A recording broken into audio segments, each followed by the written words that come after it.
Hello viewers, welcome to the video lectures for class 11th Economics. I am Shweta Kathuria. Class 11th Economics syllabus comprises of Part A, Statistics for Economics, which carries a weightage of 40 marks, Part B, Indian Economic Development, which again carries a weightage of 40 marks, Open Textbook Assessment, which carries a weightage of 10 marks, and Project Work again for 10 marks. Today, we will be beginning with Indian Economic Development. Within that, we will start with the very first chapter, which is Indian Economy on the Eve of Independence. In this chapter, we will be discussing about the state of the Indian economy during the British rule and immediately after independence. Under this chapter, we will be talking about how the British ruled over India and what was the condition of the Indian economy at the time of its independence. Now, we all know that the British ruled over India for about 200 years and excessively exploited the Indian resources for their own interest and turned a prosperous nation into a backward, dependent and disintegrated economy. The sole purpose of the British colonial rule in India was to reduce the country into a feeder economy for Great Britain's rapidly expanding modern industrial base. Now, we all know that at this point of time when Britain was ruling over India, there was industrial revolution that was going on in Britain, and for those modern industries that were expanding in Britain, Britain needed raw material, and that raw material was being supplied from India. In this chapter, we will talk about the major dimensions of the Indian economy on the eve of its independence. Under this, we talk about low level of economic development, the state of agricultural sector, Indian industries and foreign trade on the eve of independence. Also, we will be discussing about the state of infrastructure, occupational structure and the demographic condition of the Indian economy at that point of time. Let us talk about how and why there was low level of economic development in India immediately after independence. The economic policies pursued by the colonial government in India were concerned more with the protection and promotion of the economic interest of their home country than with the development of Indian economy. Such policies brought about a fundamental change in the structure of the Indian economy, transforming the country into a net supplier of raw materials and a consumer of finished industrial products from Britain. During the first half of the 20th century, the aggregate real output was estimated to be around less than 2% and per capita output was estimated to be around only 0.5%. Now, let us talk about the state of three economic sectors, which is agriculture, industry and foreign trade. The state of agricultural sector. Indian agriculture showed a great sign of backwardness and stagnation on the eve of independence, which can be explained with the help of following points. The first one being low agricultural production. Despite being the occupation of a large section of population, that is around 85% of the Indian population was dependent on agriculture. Despite this fact, this sector continued to experience stagnation.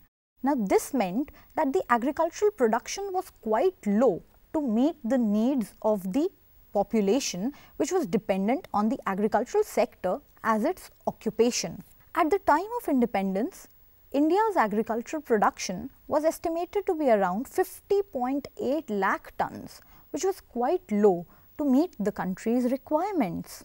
Secondly, we say that the agricultural sector was primitive in nature. Now, we all know primitive means backward in nature. At the time of independence, the agricultural productivity was quite low because of the lack of modern agricultural equipments, inputs, poor irrigation facilities, lack of high yielding varieties of seeds, lack of pesticides, etc. Commercialization of agriculture. The British rule initiated commercialization of agriculture, whereby the farmers were forced to grow cash crops instead of food crops.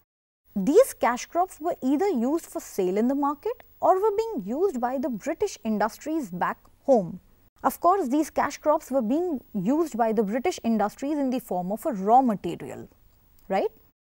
Let's talk about land settlement system. One of the major cause of the stagnation of agricultural sector was the introduction of land settlement system by the British. Under this system, there existed an intermediary class, that is the zamindars, that existed between the British government and the peasants or the actual tillers. This zamindari class had been appointed by the British to collect revenue from the peasants regardless of their economic conditions, which led to immense misery and social tension among the farmers. Huge growth in agricultural indebtedness. Now, due to low productivity in the agricultural sector and implementation of the land settlement system or the zamindari class, peasants were under debt, which added to their miseries. Debt was created because of the fact that the peasants had to pay taxes to the zamindars irrespective of the fact whether there was good rainfall, good production or not. Now, let's talk about the state of Indian industries on the eve of independence.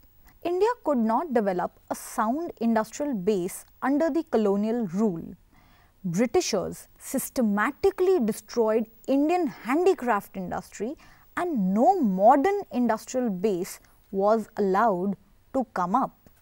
The growth rate of the agricultural sector and its contribution towards GDP was very small, estimated to be around only 10%.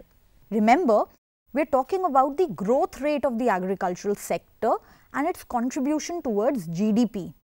Contribution towards GDP means how much this industrial sector was contributing towards the income generation in the Indian economy. And see, it was only around 10%, which means that the production and the growth of the industrial sector was quite low. The state of Indian industries can be explained with the help of the following points. First, deindustrialization of the Indian economy. Deindustrialization means no industrialization of the Indian economy. The colonial government deindustrialized the Indian economy. The primitive motive behind this was twofold. First, to reduce India into a mere exporter of raw materials for the upcoming modern industries in Britain, and secondly, to turn India into a sprawling market for the finished goods coming from the British industries. Now, of course, we all understand that the British deindustrialized the Indian economy in order to protect and promote their own industries back home. Otherwise, who would buy their products in India? This is a very important point from the exam point of view, right? Now, let's talk about the second point, which is decline of the traditional Indian handicraft industry. Due to the discriminatory policy followed by the colonial government, India experienced decline of the handicraft industry, which led to massive unemployment in the industrial sector. Now, this caused migration from the urban area back to the villages, which made the agricultural sector overburdened.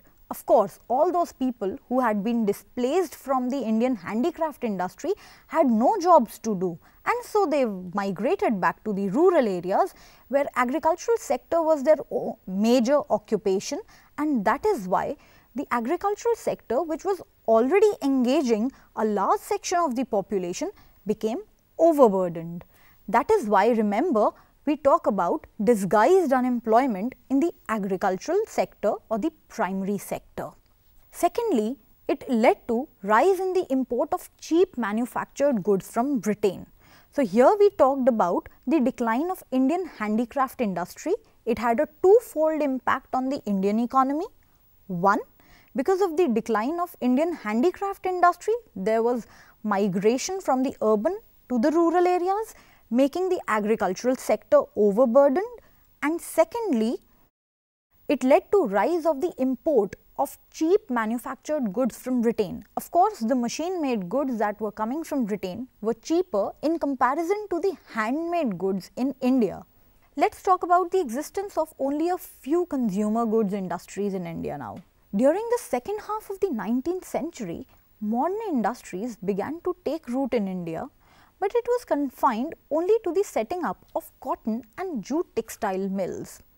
After the Second World War, few industries came up like sugar and paper industry. Lack of capital goods industries. Now here we need to understand the meaning of capital goods industries. I hope we all know that capital goods are those goods which help in the further process of industrialization. That means capital goods are those goods which help in the further process of production. Now, since there were hardly any capital goods industries in India to promote the industrialization, the country had to depend on other nations for the requirements of capital goods. Limited operation of the public sector. Another significant drawback of the new industrial sector was the very limited area of operation of the public sector. Now, public sector means the government sector where the ownership and control is in the hands of the government. Now, remember, at this point of time, we had the British government and not the independent India, right? So, this sector remained confined only to railways, power generation and communication, which were of interest to the British. So, till now we have discussed about low level of economic development, the state of agricultural sector and the state of Indian industries on the eve of independence. We discussed that under the colonial dispensation, the economic policies of the government were concerned more with the protection and promotion of the British interest than with the need to develop the economic condition of India and its people. We also discussed that the agricultural sector continued to experience stagnation and deterioration despite the fact that the largest sector of the Indian population depended on it for sustenance. Then we discussed that the rule of the British government led to the collapse of the India's world famous handicraft industries without contributing in any significant manner to its replacement by a modern industrial base. I hope now you would be able to answer the following questions. Question 1. What was the focus of the economic policies pursued by the colonial government in India? What were the impacts of these policies? Remember, we talked about twofold motive and the feeder economy, how India was converted into a feeder economy. Question 2. What were the main causes of agricultural stagnation in India during the colonial period? Question number 3. What was the twofold motive behind the systematic deindustrialization effected by the British in pre-independent India? Now, this question is very important from exam point of view. Remember, twofold motive was first to make India a net supplier of raw materials for the British industries, and second, to convert India into a sprawling market for the British finished goods. Question number 4. Name some modern industries which were in operation in our country at the time of independence. So, in today's lecture, we have talked about the low level of economic development, the state of agricultural sector and the state of Indian industries on the eve of independence. In our next lecture, we will be talking about the state of foreign trade, infrastructure, occupational structure and the demographic condition of the Indian economy at the time of independence. Thank you. See you again.